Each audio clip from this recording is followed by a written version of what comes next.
Sports Rant with Mike and Ant. We are back. I'm Ant. I'm Mike. Welcome back to another great episode. We are doing a virtual episode this time. We don't have M in studio or in apartment today, so we'll see what we can do without her. So, cool. I'm going to start off the episode today with a fun fact.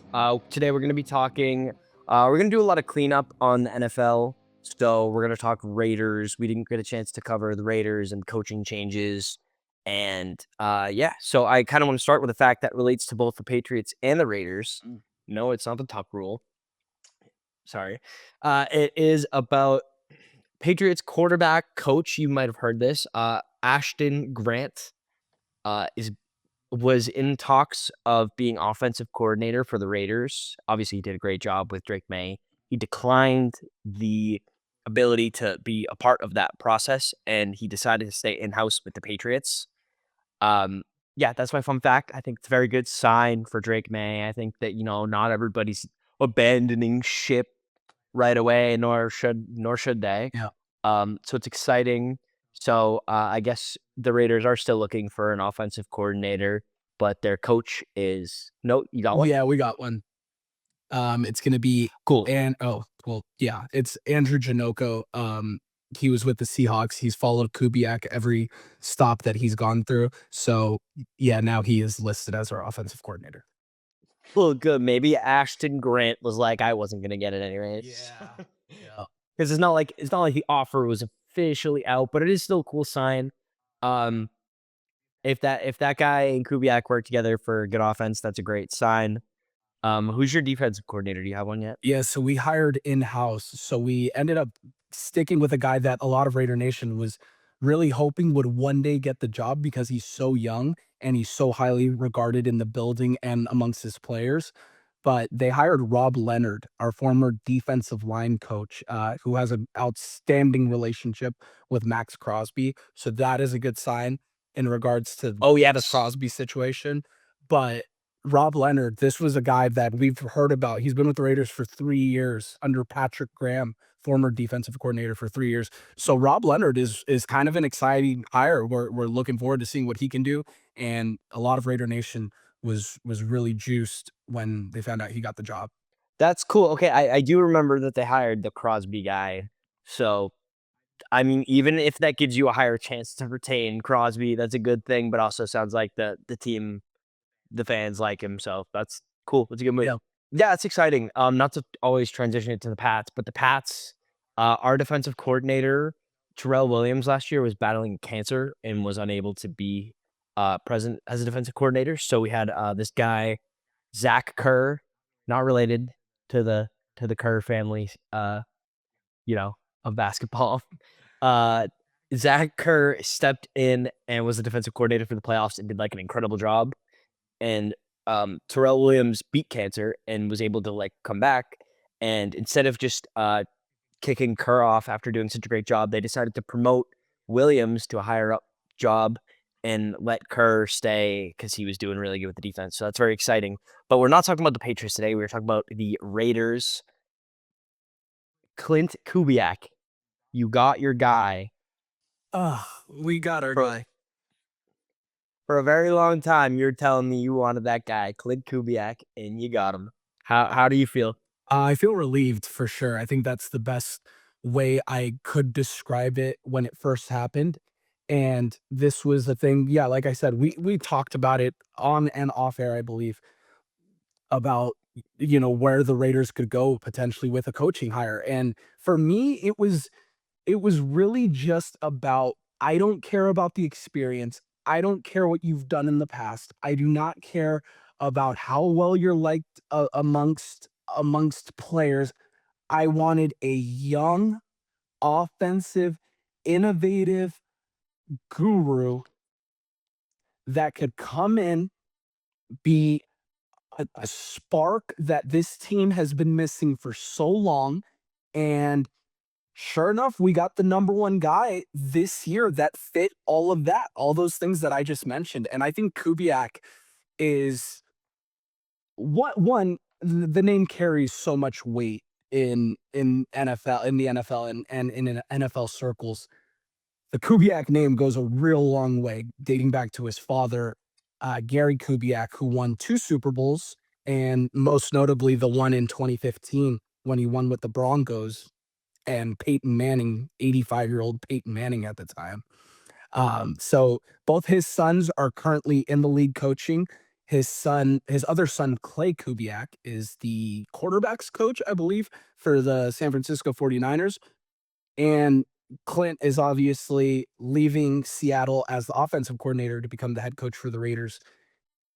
Both these guys fall under. He's riding out on top. Yes, absolutely. And both ththese guys fall under the Kyle Shanahan tree. So they both worked under Kyle Shanahan. Clint worked with the 49ers, the Vikings. So he also falls under the Kevin O'Connell tree, which is a great tree to be underneath. And then he went over to the Saints for a year, or I believe it was 2 years. Did a great job when the team was healthy over there. There were some numbers with how great they were. They were like one of the best offenses in the league with Derek Carr and Alvin Kamara and Chris Olave and all that. And then they all got injured, and then, you saw the offense decline and everything.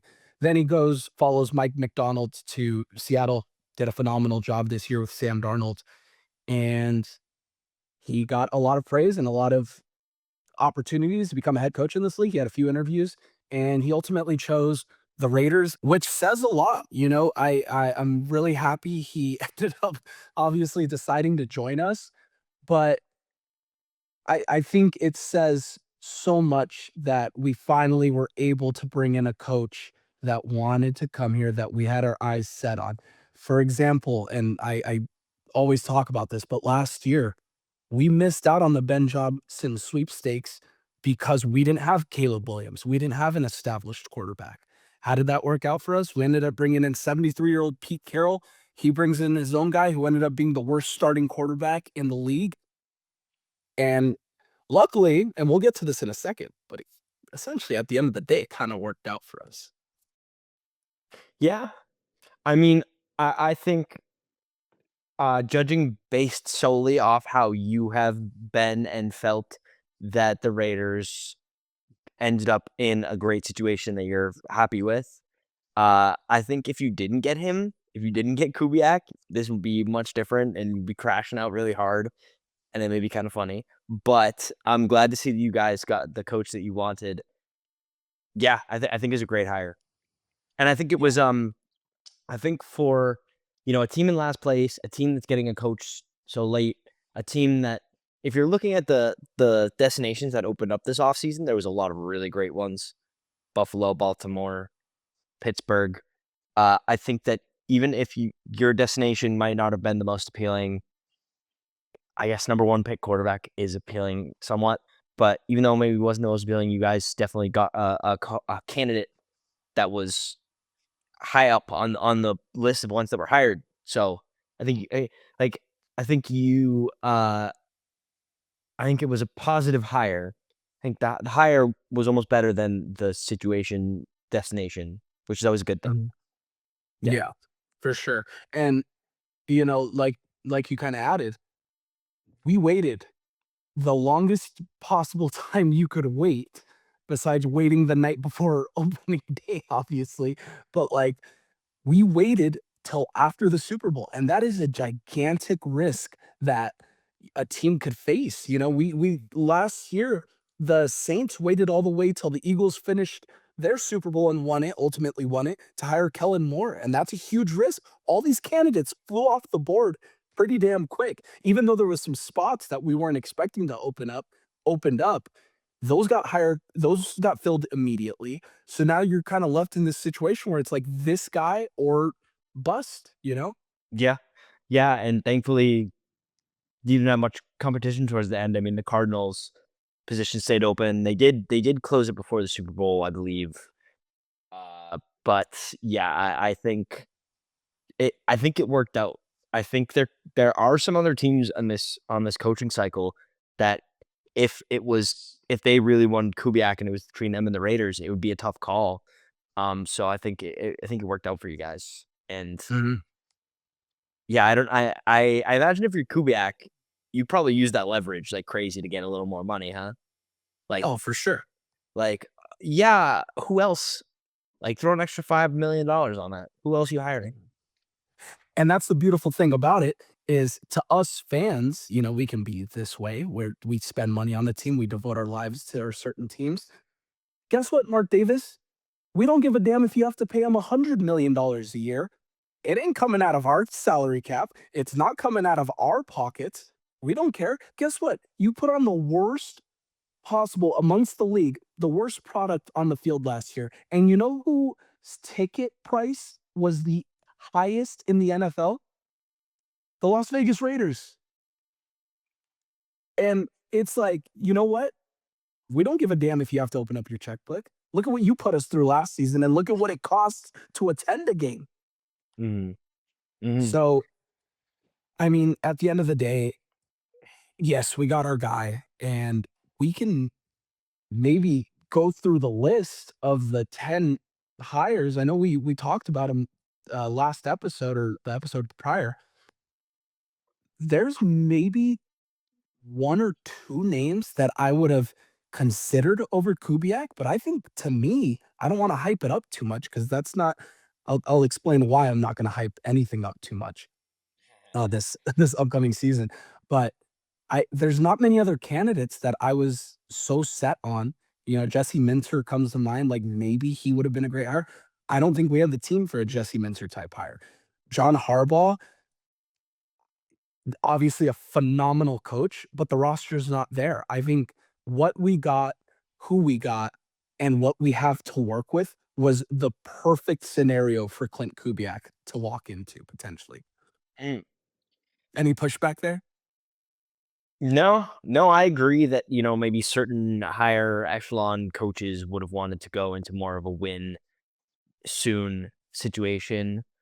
Um, and yeah, I think Kubiak could have been great on a win soon, win now situation.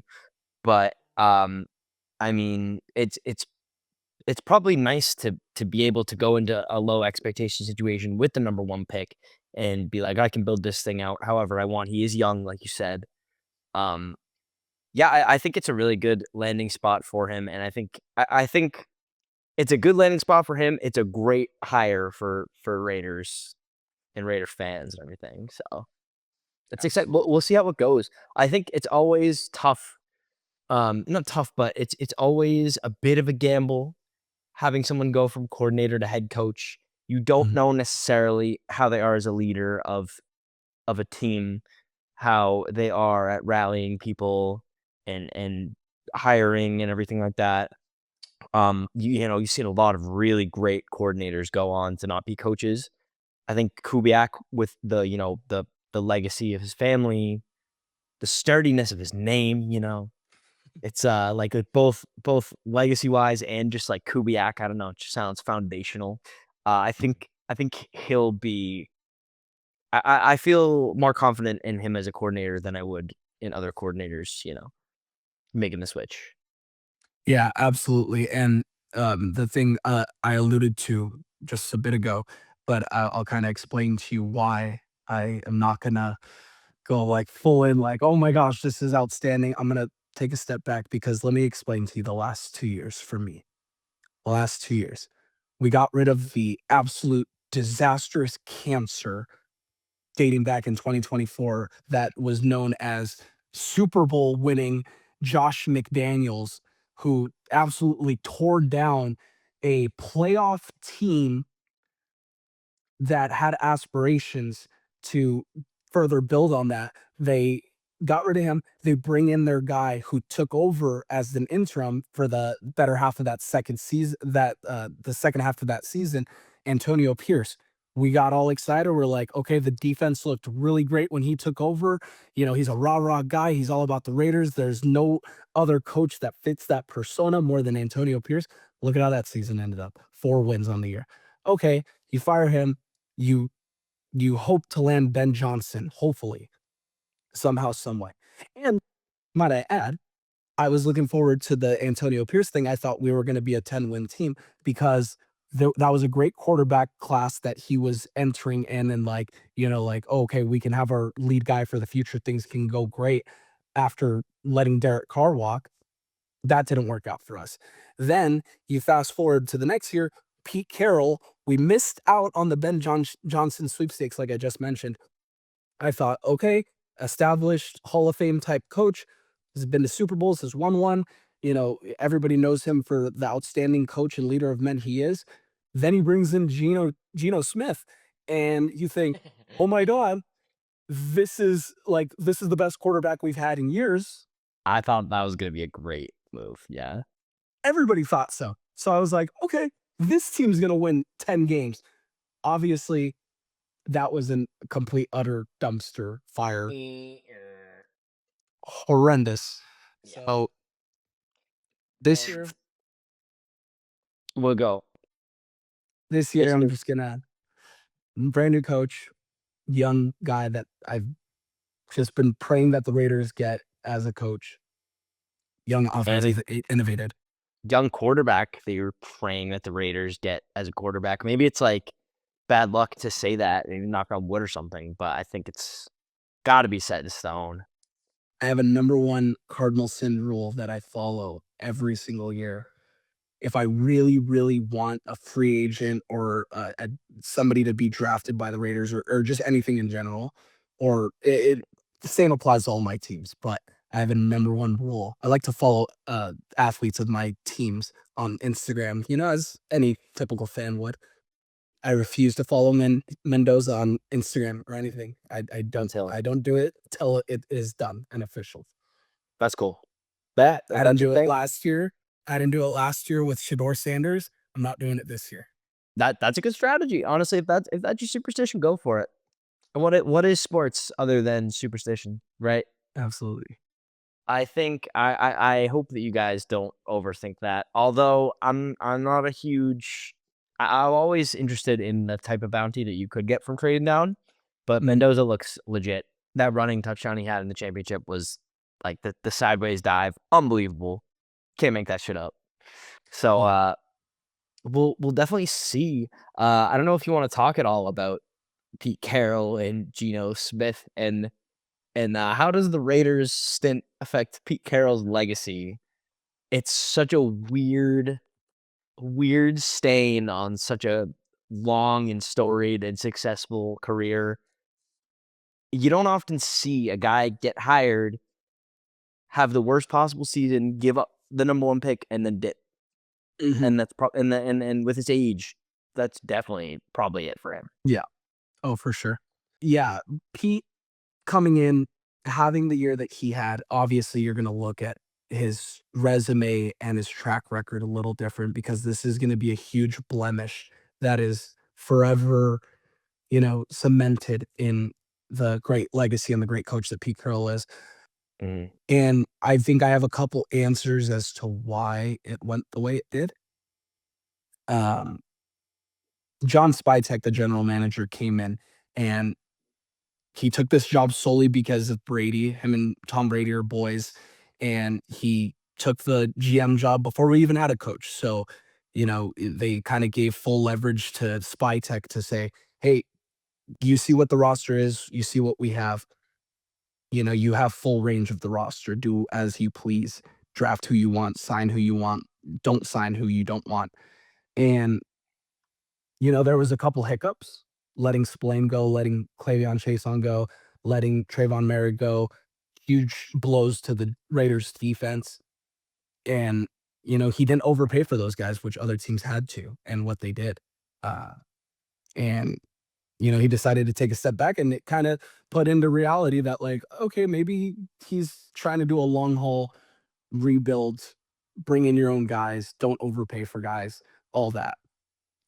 Pete Carroll had totally different ambitions walking into this job, and he didn't wanna listen to Spytek, and he wanted to do things his way, what he has known has worked, and, kudos, like, that's fine. That's not out of the ordinary or selfish or anything like that. But with the way the roster was constructed, the way Pete Carroll kinda came into it saying like, "Okay, Geno's my guy," which is totally fine, you need a starting quarterback in this league, but what really pisses me off and a lot of Raider fans is guess what?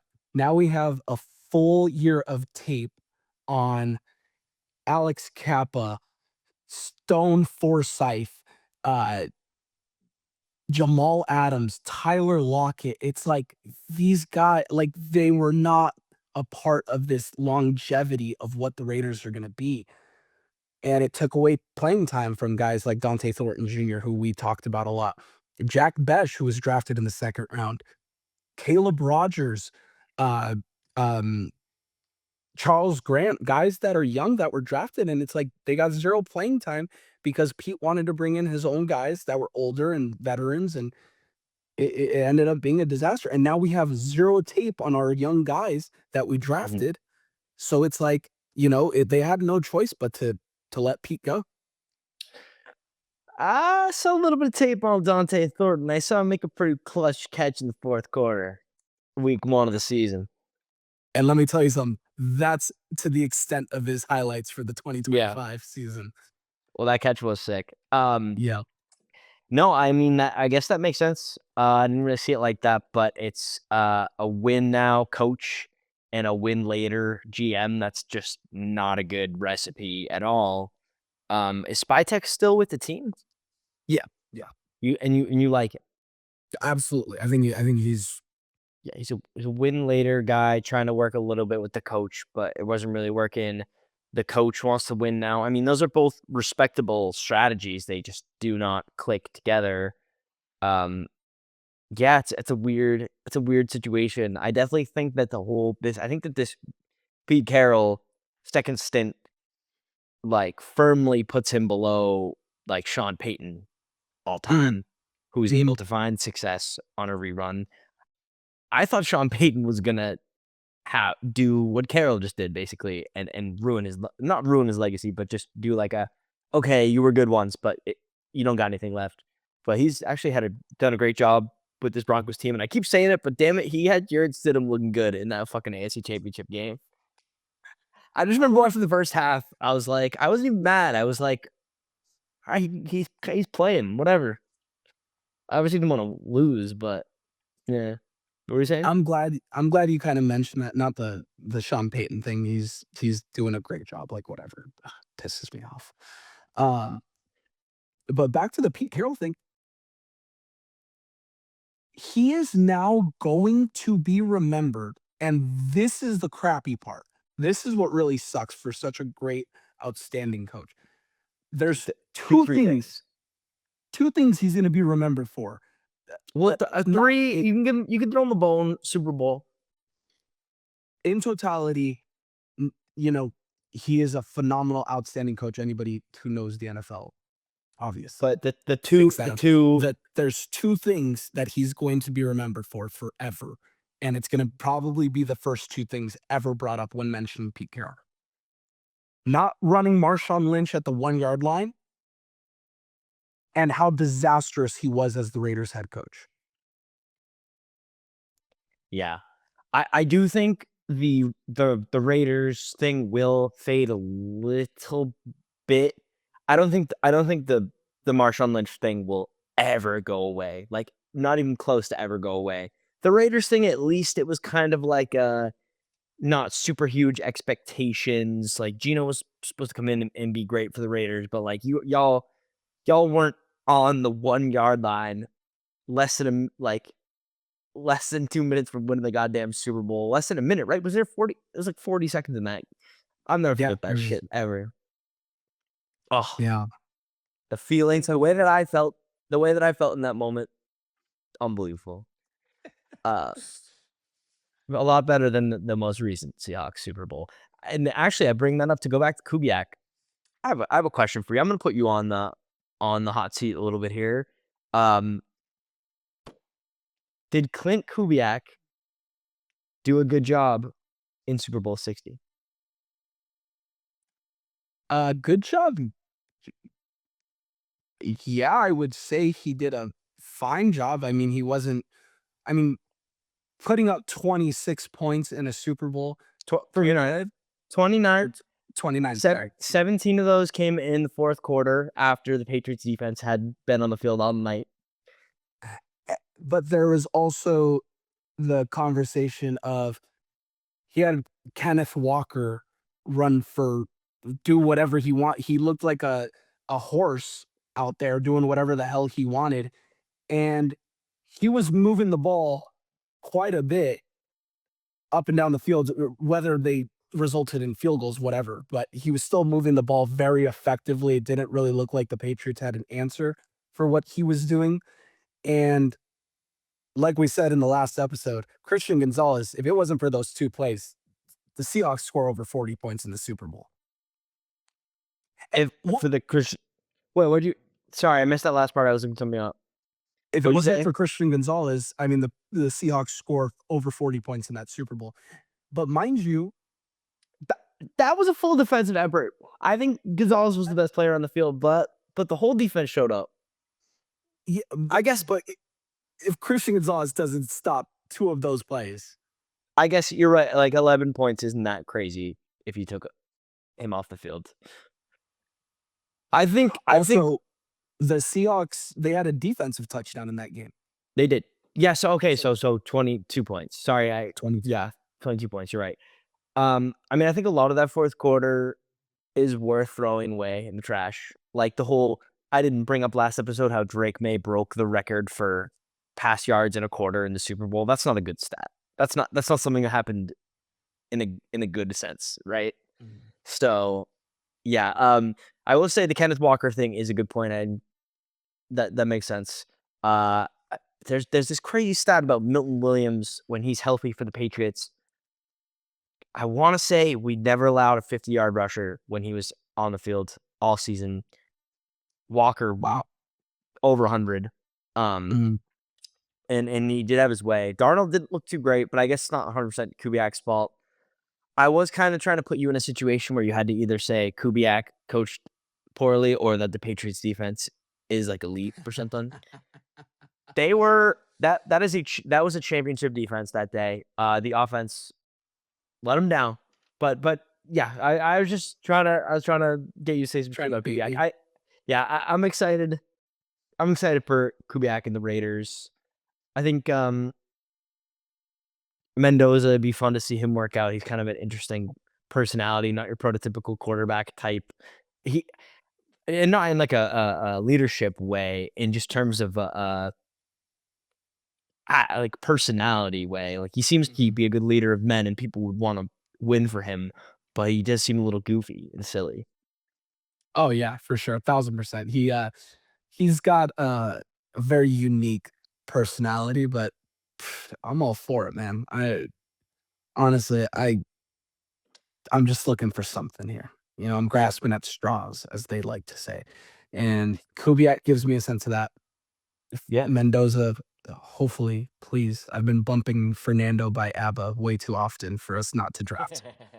And you can't listen to it until the draft happens. Yeah, no, that's true. That's a good point. So that song will go so hard to the Raiders when they get him. I will say you mentioned that you wanted a coach. You got Kubiak, but you said you wanted a guy who doesn't matter what he's done in the past. An offensive-minded coach, offensive genius. That sounds like somebody I know. A friend of the pod, Josh McDaniels. I think We got to cook that up. You also said young. Kubiak's got 10 years on him. And I think everything. Go ahead. We just know at this point, McDaniels, not a great head coach. Not to say he's a bad leader of men, but just something about him. It doesn't work out. He's great with the schemes. He's great working with offensive players against shit done. He'll probably be the offensive coordinator in New England it'll probably be like him, Vrabel, and May for like 10 years. It's insane. I don't think McDaniel should ever leave the offensive coordinator position in New England. It has clearly worked out for him every damn year he's been there. Yeah. I mean, but no, that's like you said, it's completely different. We knew what McDaniels was as a head coach, and there has been talks in the league forever since he's been an offensive coordinator that, either, players, I would like to make this a point. Players do not ever really speak outstandingly highly of McDaniels, like, ever. I've never really heard somebody absolutely go to bat for him. maybe Brady has in the past, but I think him and Brady got into it quite a bit. So there's just a personality issue there, and I don't think he's a good leader of men. I think he can dial up plays. He had Josh Jacobs, the leading rusher in the NFL. He had Devontae Adams go for over 1,500 yards the year that he had. So there's no doubt about the dialing up the plays issue. But being a head coach, there's so much more that comes with it than Yeah. drawing up the X's and O's. Yeah. Fair enough. Fair enough. At this point, I don't think there's anyone in the world trying to argue for McDaniels being a head coach.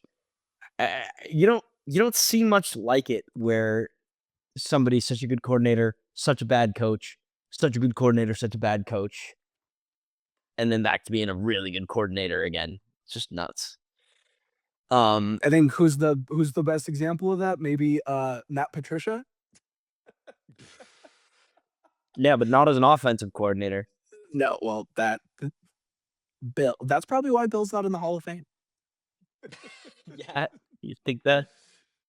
It's crazy. Brady did all that and didn't even have a Hall of Fame coach or a Hall of Fame owner. What is your? I guess now that we can officially like confirm it, like what is your grade and where would you rank this of the hires this cycle? Where does Clint Kubiak maybe a letter grade and like what do you place him?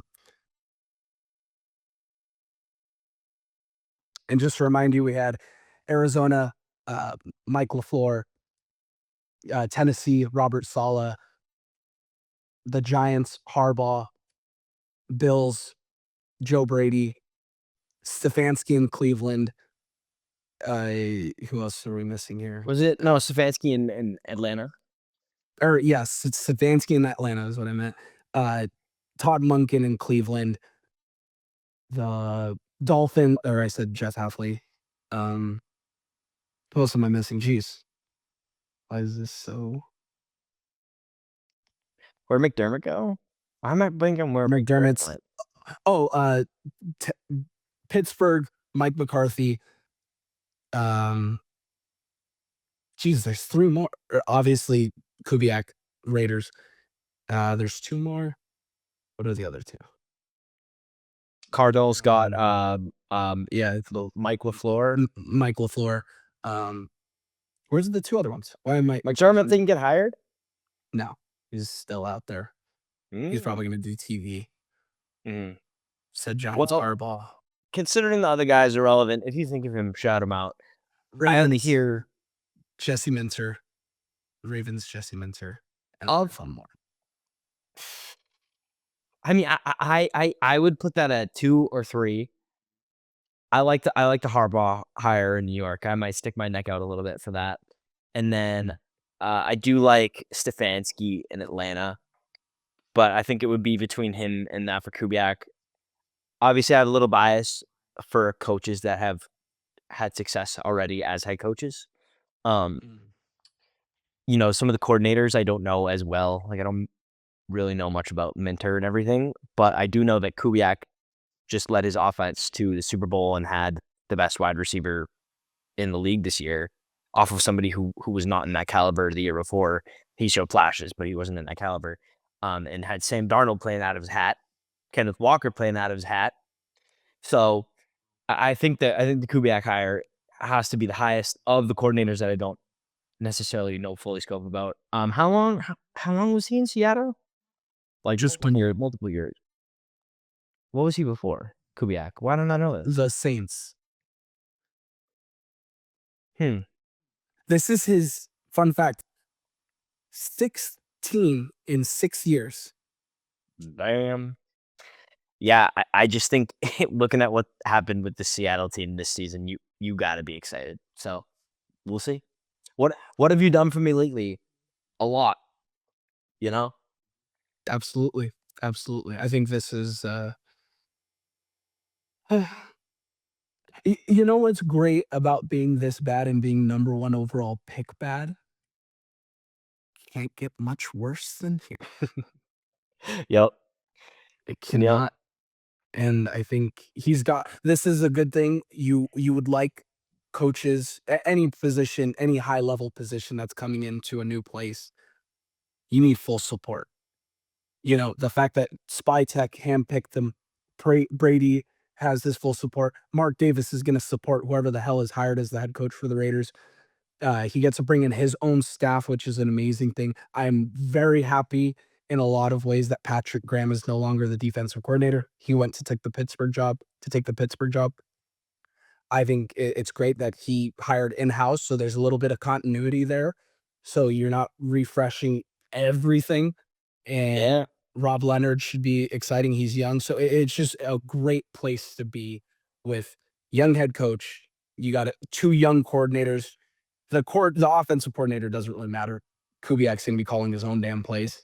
Um, but to bring in his best friend who he really, has a lot of trust in Janoko, I think perfect.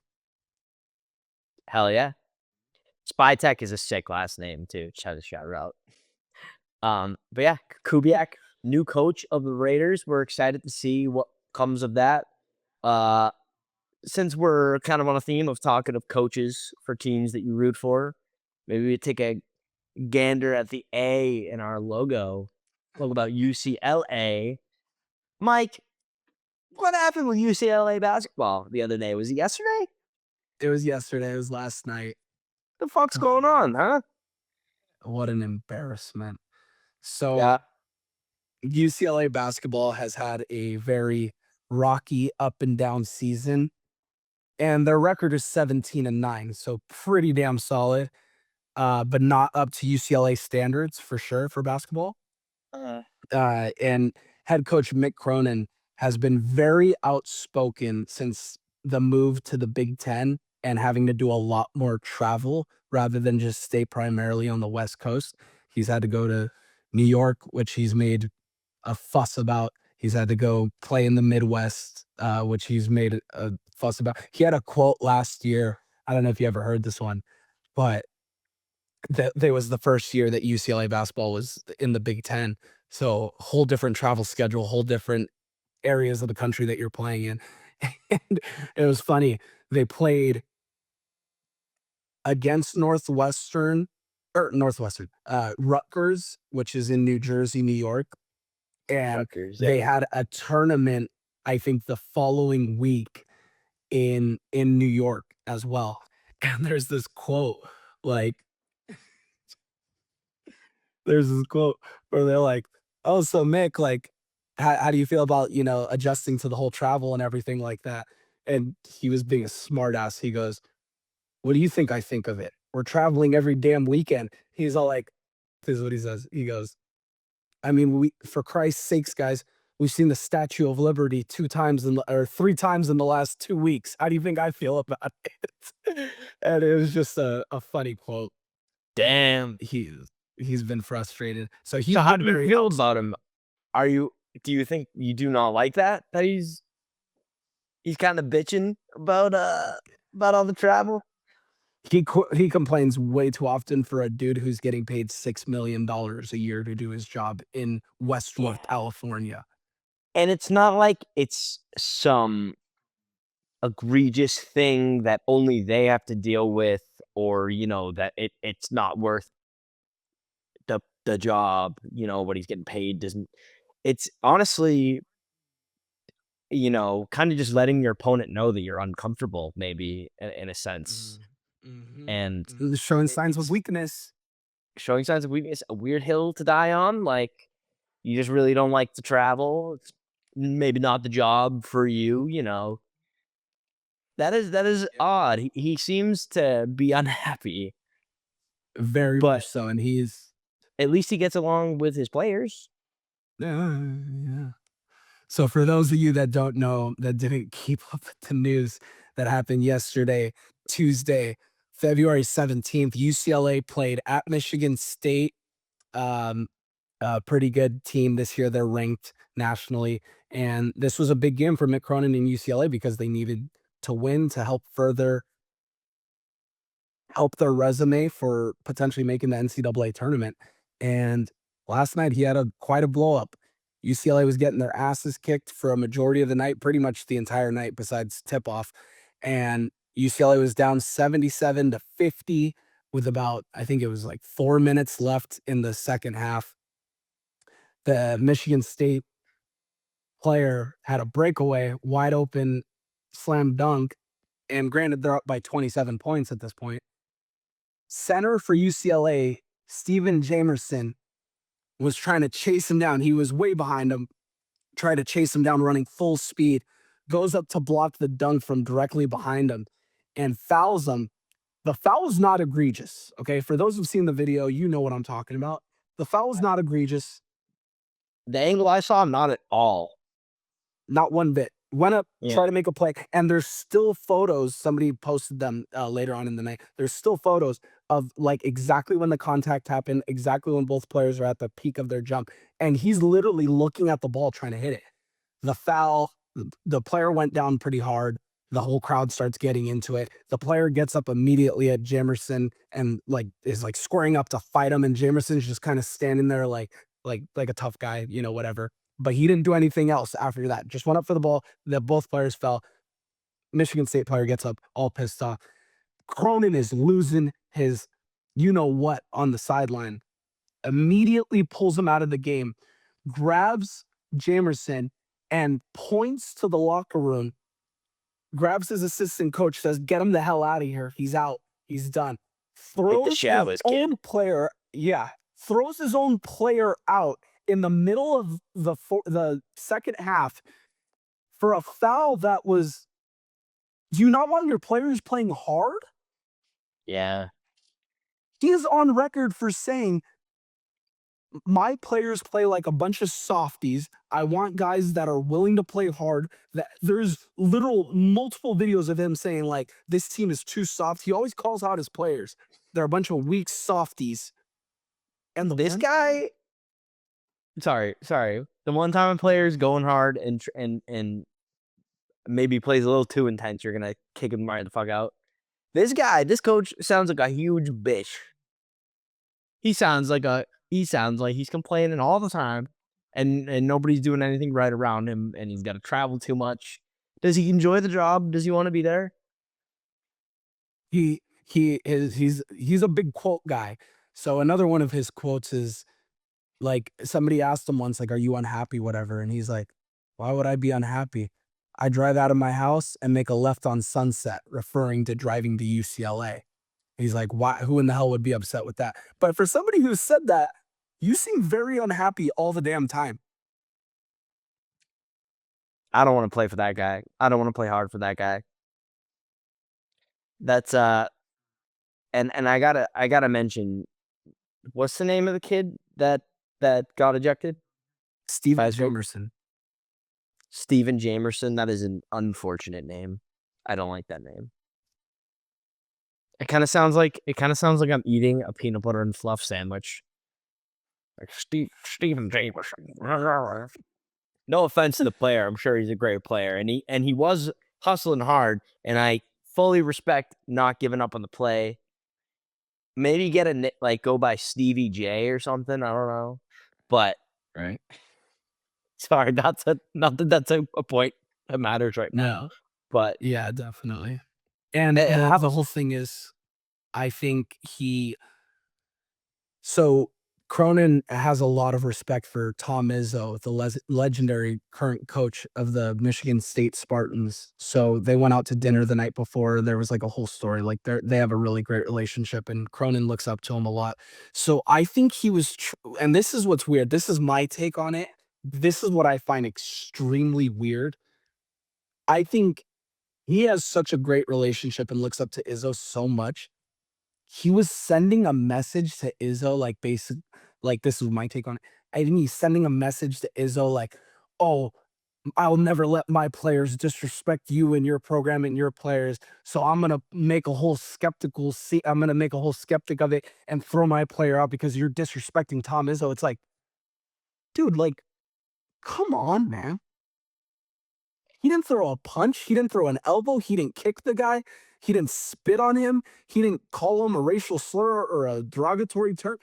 He went up to go block the damn ball. so this is a new fold of this that I didn't know. the coaches of the opposing teams in this scenario are very close and went out to dinner. Yeah, that's what happened? Oh, shit. Okay, so that's a layer that I didn't know. Oh, no, they went out to dinner the night before. Yeah. No, that's weird. I didn't know there was any relation between the coaches. That's gotta be a factor in this. That is weird. Mm, mm, Do you care more about your players or the respect of this other coach? Right? Isn't that unbelievable?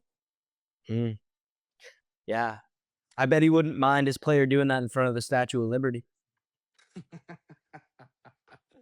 Really? He wouldn't complain about seeing this guy 3 times in 1 week. Swear to God. Really bad look. You can't. Yeah. Yeah, I think this Stand by your guys.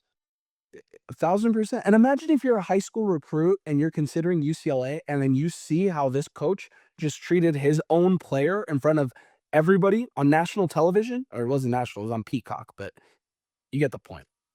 Oh, so nobody saw it. Man, I'm just kidding. Yeah, that is brutal. Nah, I hate that. I hate that. If you're a coach, stand by your guys. Be one of the guys. Be a leader, but be one of them. Yep. You know, Yep. if your guy goes down, you go with him. Not like this. Not like that. How is this guy on the hot seat? How much longer is he got? Is this his last season? So everybody associated with UCLA fans, excuse me, in general, are fed up. They're done with this guy. He complains. Yeah.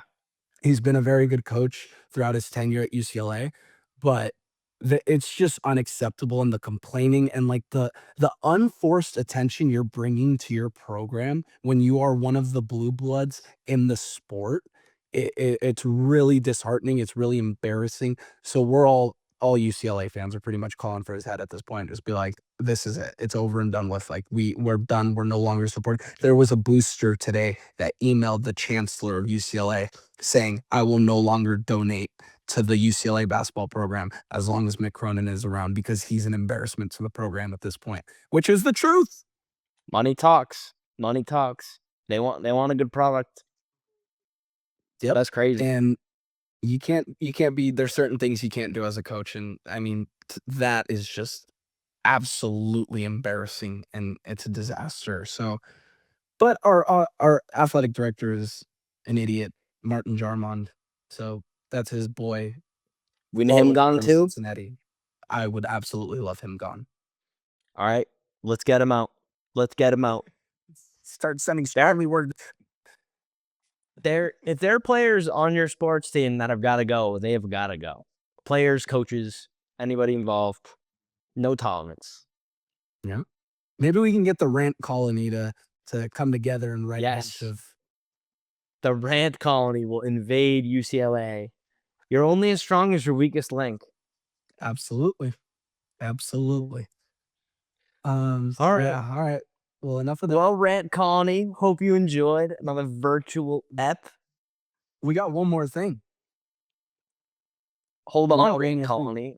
What do we got? One more thing. I wanna play this game because Oh yes. Okay. we talked about it. I want to play it real quick before. Yes, my bad. I forgot about the game. Let me pull it up. I don't know. It's all good, man. If you just don't want to play, it's all good, man. Nah, I don't like games. All right. So while Ant looks up his end of it, we decided that we're gonna do a little bit of a game here and a little bit of a tester to see. So going back to the NFL here. Obviously, Ant is a Patriots fan, loves Drake May. I am a Or Raiders fan, Pats. and I am, like we talked about earlier, fingers crossed that Mendoza is our starting quarterback come the draft. Let's play a little game here on who we would rather have. So I'm going to give Ant a list of quarterbacks under the age of 30 and below. And this is as if they were 30 years old this past season. So starting from August, 30 years and younger, which quarterback would you take over Drake May, or if you take Drake May over them? And Ant will do the same with me. So, Ant, do you want to go first here? Are we Are we doing this for one season? Are we doing this for the rest of their careers? Give me a little more foundation on this. Maybe let's do for their careers. So yeah, let's do for their careers since we're doing the age of 30 and below rather than doing, 41-year-old Joe Flacco. So we'll do this for the entirety of their career, Okay. for the rest of their career. Knowing what we know now, based off this season, just who would you rather have moving forward? I'm assuming your list might be a lot shorter than mine, but on who you would take over Drake May. But So do you want to, or do you want me to go? I can first, or you I can start you off. We'll make it easier. Okay. Okay. So age 30 and below, first quarterback, would you rather take Drake May or this quarterback over them? Jared Goff. Drake May. Drake May. Baker Mayfield. Drake May. Josh Allen. Pretty comfortably. Drake May. I would rather have Drake May. Yep. Whoa. Yep. I'll let the comment section say how they feel on that one. That's crazy. It's crazier is this next guy, Patrick Mahomes. It'd be weird as fuck to see Pat in a Patriots jersey, but I have to take Pat Mahomes here. Oh my God.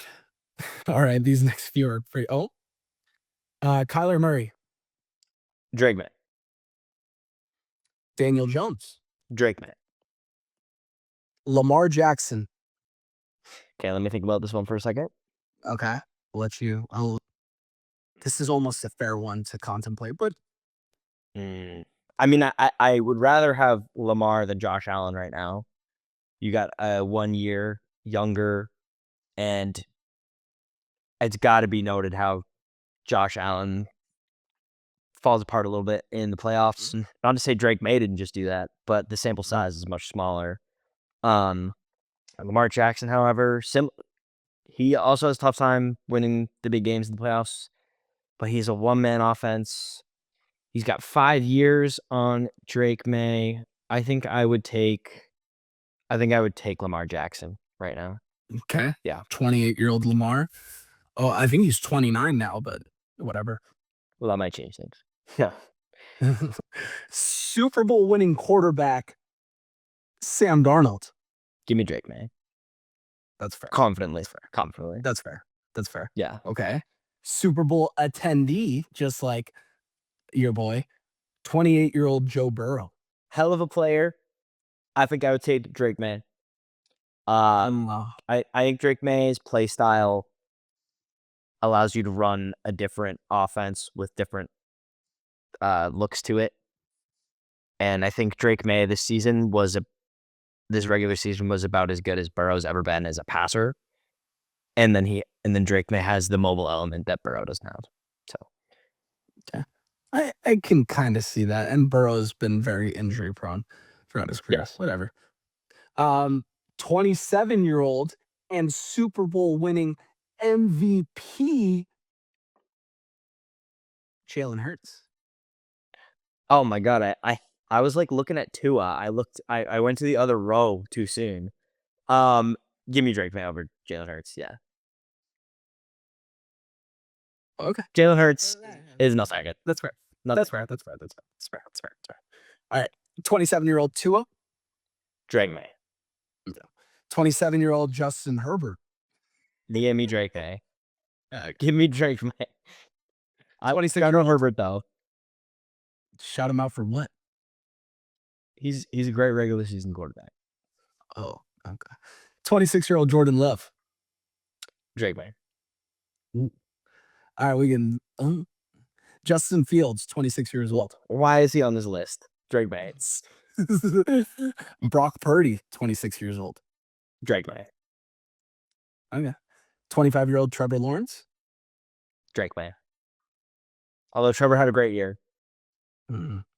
25-year-old Michael Penix. Beautiful spiral, but I'm taking Drake May. No, that's fair. 25-year-old Bo Nix. I'm taking Drake May, and I don't think that's close. Yeah, I agree with that. 24-year-old Spencer Rattler. Well, I should be Terry Shuck now. I fuck with Spencer Rattler. I actually think I like Rattler more than Shuck.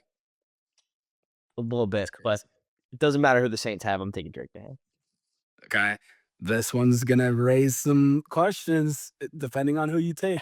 24-year-old Jaden Daniels. Give me Drake May.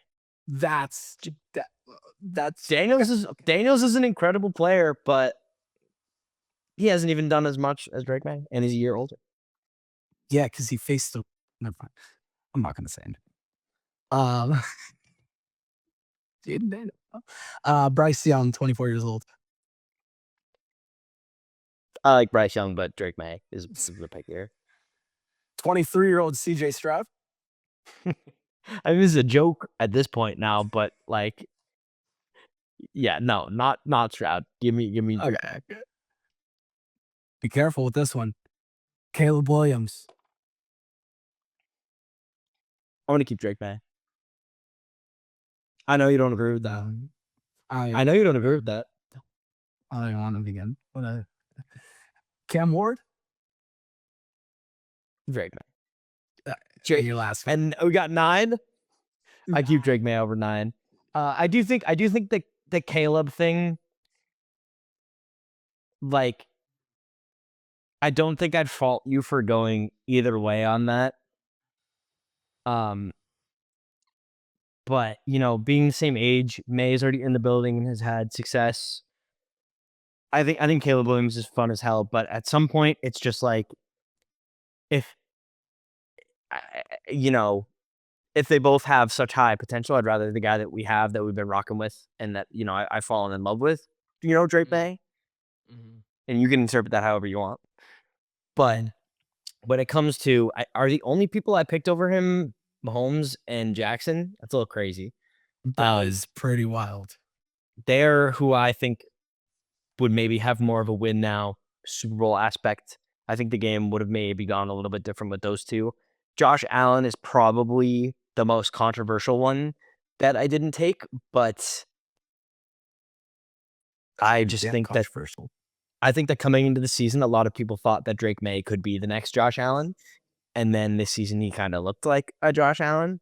And he's a lot younger than Josh Allen and has gone further than Josh Allen ever has in playoffs in the season. So I do like Josh Allen, though. Nothing against him. Now, do you want to go for Mendoza? Yeah, so just real quick, it's interesting because yours is a lot different than mine, obviously. One's played in the league, one's went to a Super Bowl. Mine has not. And damn it, another bus.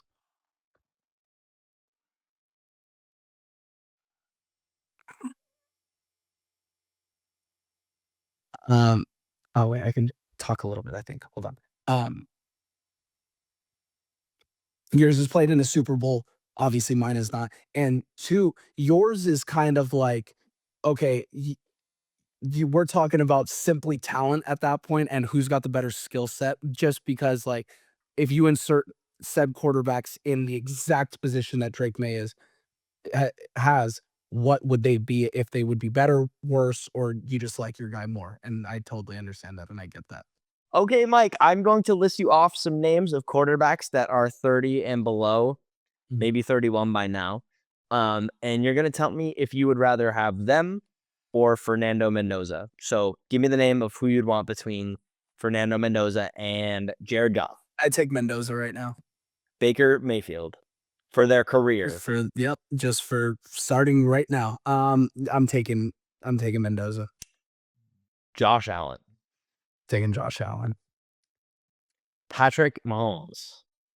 Now, see, no, I'm not like you. Yes, I'm taking Patrick Mahomes on my team over any starting quarterback in the league. It's not even close.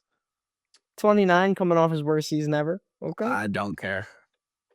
28-year-old Kyler Murray, Give me Mendoza for sure. Daniel Jones, Coming off the torn Achilles, had a pretty good year before he got hurt. I'm taking Mendoza. fair. Josh Allen, or no, Lamar Jackson. Sorry, their names are intertwined a lot. Lamar Jackson. Yes. God, I'm gonna get so much crap for this. Okay, hear me out. this is literal to me because there has been this talk of the Raiders trading the number 1 pick to the Ravens for Lamar Jackson. And I sit back and I ask myself, yes, Lamar Jackson is the better player right this second, no doubt about it. But mobile quarterbacks have a tough time really having long careers. And I've sat and asked myself, would you trade the number 1 overall pick for Lamar Jackson right this second? And every single time I've thought about it, I have said no. So I'm gonna get a lot of crap for that, but I'm taking by the slightest hair Mendoza because I think I'm gonna get a lot more very quality years out of him than Lamar Jackson moving forward. I know this is probably gonna be clipped and, you know, taken out of context, but But you would take Josh Allen. I would. I think Josh Allen's gonna last another You 15 years you think or 12 years. you think Josh Allen's that much better of a passer than Lamar Jackson? I think in totality, I think Lamar is gonna maybe be this great for what, 3, maybe 4 seasons. He's kind of been on the decline, you know. He should have won MVP 2 years ago or last year or whatever it was, but You I should have he over should have. Josh Allen. But the injury history, the you know, I just I think with But Josh it's Allen's pretty size, he's gonna last, for 10 more years at least. I can't say the same about Lamar, and I think Mendoza is gonna last a decent amount of time in the league. So call me crazy. I just have a thing about it. I don't know. And I love Lamar Jackson. There's no slight to him whatsoever, but bad. Okay. If that's your argument, that's what it is. All right. Fernando Mendoza or Sam Darnold? Mendoza. Mendoza pretty comfortably. Super Bowl winning quarterback. Okay. Yeah. Uh, Joe Burrow or Fernando Mendoza? Mendoza. The injury history with Burrow is just really concerning. Wow. And he's gotten to throw to Jamar Chase his entire career and, got to a Super Bowl. But I think Mendoza, because I'm also comparing, like mine is different than yours because I'm projecting rather than like what I have on the field. I think that highly of Mendoza, and I think that Burrow and Lamar. Crazy takes.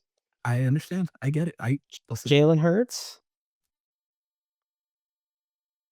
Oh God, that's so annoying. It's so annoying because now I'm just gonna sound like the biggest like, oh No, you're not, because you're not gonna take him over Lamar and Joe Burrow and then think about no, are not. Hurts. It's not that I'm thinking about Hurts. It's just like these names that I'm taking Mendoza over. It's just like everybody's gonna give me so much crap, but I'm projecting here.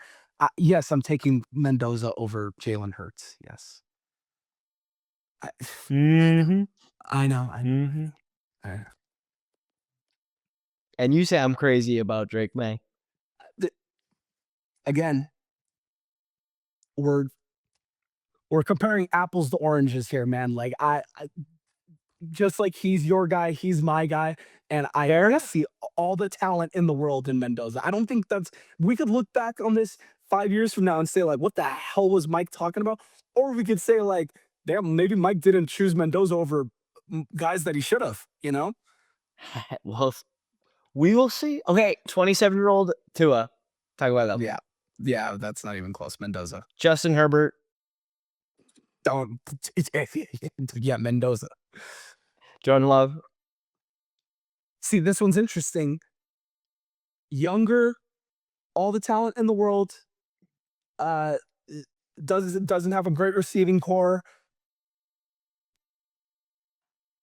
Yeah, I think Mendoza. I still think Mendoza. Damn, that's tough. That's tough. I mean, a lot of these names are kind of irrelevant after you pass on Lamar and Burrow. So, Justin Fields, Yeah, no, Mendoza. Brock Purdy, Mendoza. Trevor Lawrence, Mendoza by a mile. who was a Mendoza of his day. Michael Penix, Mendoza. Bo Nix. Mendoza. Any living, breathing quarterback on the Saints roster. Tyler Shark's pretty good, but he's also like 27 years old now. Now Mendoza. Jaden Daniels.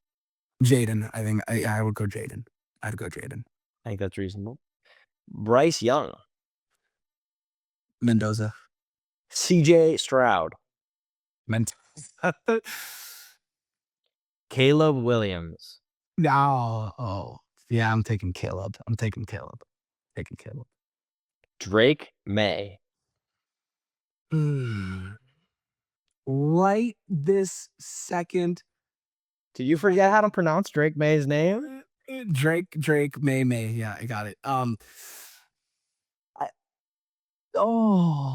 I think slightly Drake May just because he may have slightly better skill set. But that one's close. That one's a flip of a coin for me because I see so much in Mendoza but I'll go Drake May for the sake of the conversation. I think that's crazy. I think I had a crazy crash out otherwise. I think the narrative on Drake May will be very different next season. How is that a narrative though? Have you seen Mendoza? I think Mendoza's great, but he hasn't yet led the NFL in passer rating this season. I don't care who he's playing. NFL players. Quite literally impossible because he hasn't played a second in the NFL. Did Drake May win a Heisman? Did he win a national title? Did he get drafted #1 overall? So it's like, what are we comparing here? Like, okay. We'll see how Mendoza does. We will. We're going. I'll take my second place MVP voting quarterback. Okay. And we both agree though. All right. Last two guys. Cam Ward. Mendoza. I like Cam a lot though. I do too. What about this guy? Number 9, JJ McCarthy. Oh, don't get me started. No, Fernando Mendoza. Now let me just tell the audience, did you notice what I did a little bit towards the end there? I chose a lot younger guys. That sounded so damn weird. I chose the younger quarterbacks over Mendoza simply due to the fact age, what their skill set is, and what their potential is. The older guys, so the Lamar and Burrow thing, I get people are going to go crazy over that. But if I told you right now, would you take Drake May over one of those guys? And Drake May's played what, 2 years in the league? Obviously had a phenomenal year this year. This is all just like for the next 15 years. Am I taking Lamar Jackson over Mendoza? No. Like I simply can't. And the only reason why I said yes to Mahomes and Allen is Allen, I think he's gonna last in this league for well over 10 years. I think he's gonna play into his early 40s. And Mahomes, he probably is gonna do the same, and he's had the best track record of out of all those quarterbacks. So I don't think it's crazy to say. I don't think it's insane. I think the only two older guys that you could really have a conversation about, Josh Allen, because of the skill set and the size, like this, the size of the quarterback stature matters. And I think Josh Allen is going to play a long time and he's going to run a lot less later in his career. Mahomes is phenomenal. He's outstanding. There's nothing else to say about him. But the younger guys, I took Jaden over Mendoza. I took Caleb over Mendoza, and I took May over Mendoza because I think if you lumped all those guys in the same quarterback class together, those three guys still probably I would take ahead of Mendoza as of right this second. I would hope so. And nothing against Mendoza, but I mean, you see it time and time again. You just need to see it in the league to be sure, right? And sometimes it just doesn't pan out. I don't think Mendoza gives me any indication that he won't be a guy that pans out, but it's such a proof is in the pudding type thing, Mhm. So, I mean, 4 years of Lamar could be better than whatever if Mendoza came in and just didn't adjust from the college game to the NFL game. I'm not saying that will happen, but I think we really just need to see him take NFL snaps before I think we can revisit this in the future and have a lot more perspective on both our quarterbacks and some other quarterbacks in the league.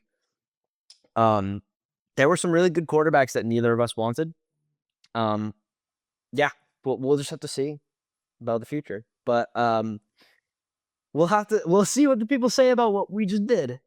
I don't think they're gonna like mine or your answers. Well, we'll see in the comments. Rant Colony, thank you so much for enjoying this episode, I hope. We will catch you next time for episode number whatever. We appreciate y'all so much. Thank you for tuning in, as always. Hell yeah. See you guys. See you guys. Thank you.